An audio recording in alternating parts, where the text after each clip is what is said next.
about budget.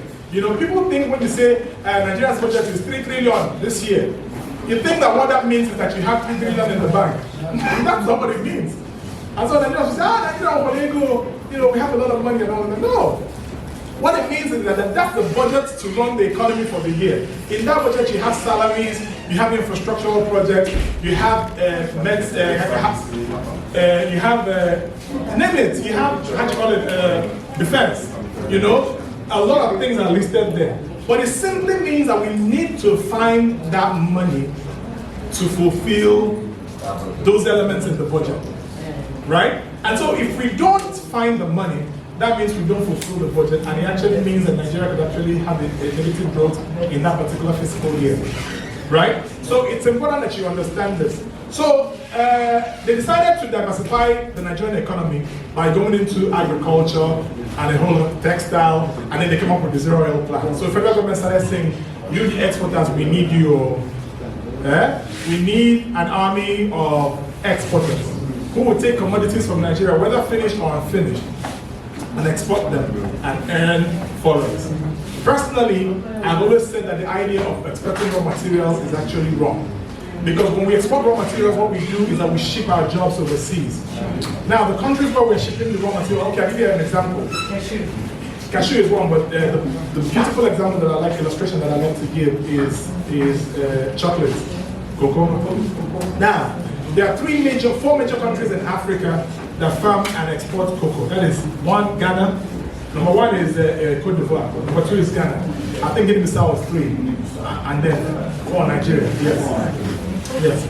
Now, the problem is that the farmers in Ghana, currently as I speak to you, are shutting down their cocoa farms. Because what happens is that they cannot ship direct to the international buyer. They sell to the government, which is not a bad thing. I've actually recommended that Nigeria does that. The Nigerian government buys from the farmer. You know, we have a fixed price, but make it lucrative, make it useful for them. Don't exploit them. So what the Ghana government is doing is exploiting the farmer. Buy at peanuts and sell at a higher rate. But the higher rate they're selling is not even high enough.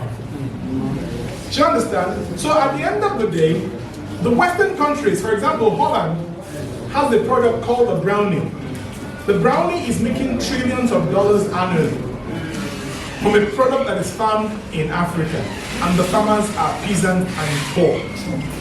How does that make sense?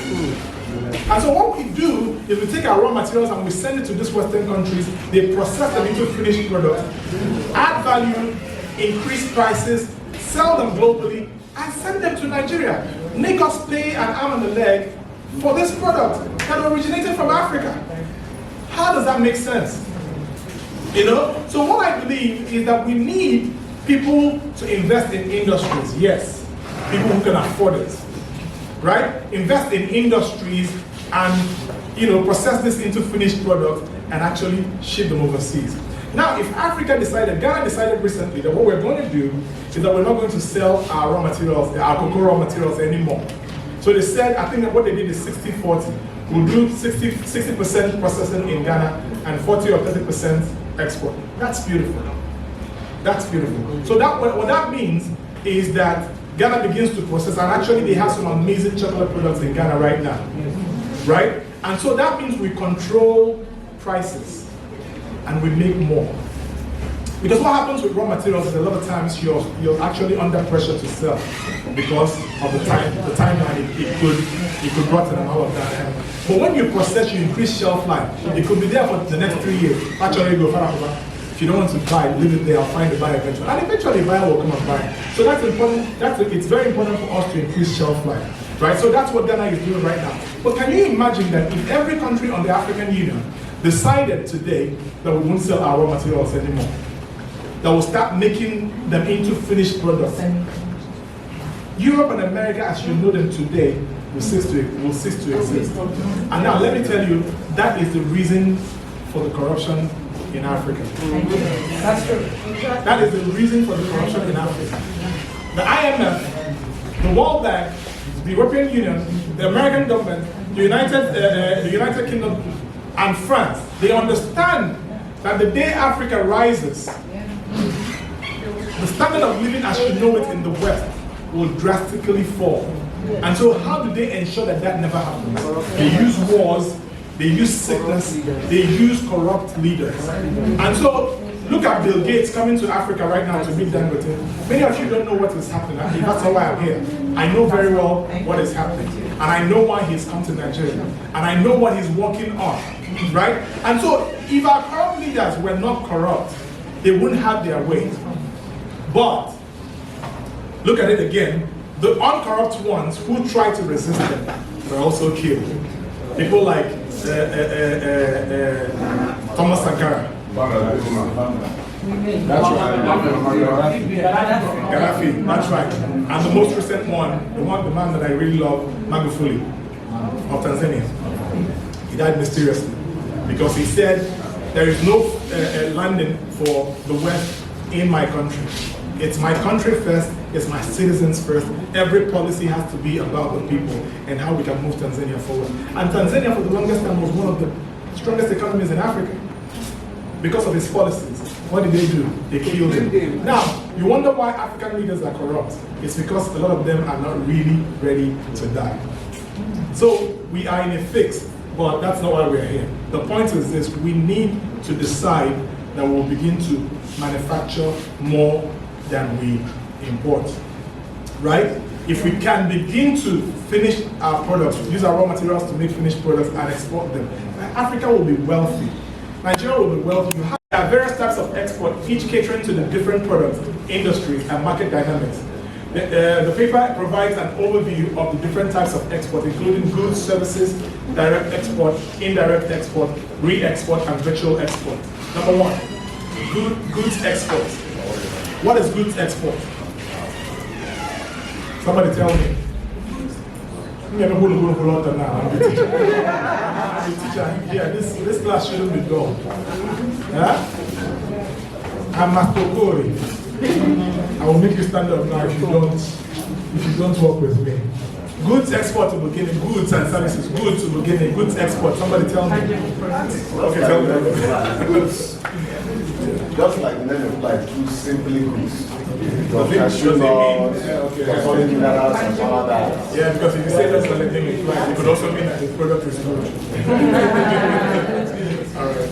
So, services export. I want to introduce to this class for the first time. We don't really talk about services, and a lot of people don't know that services is part of export. You know, services export involves the provision of intangible services to customers located outside the domestic market. Unlike goods export, services export do not involve the physical movement of products across borders, right? Instead, they encompass a wide range of services such as consulting. Pay attention. Consulting, for some of you here, you may be an accountant or something.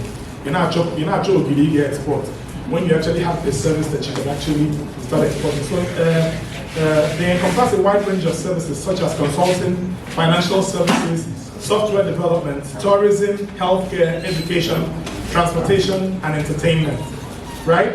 How many of you know that Nollywood is exporting? Sure. Nollywood is the second largest movie industry in the world, right? Now, if you go to Caribbean, Nollywood is very popular. Go to East Africa, and Nollywood actors and actresses are very famous, right?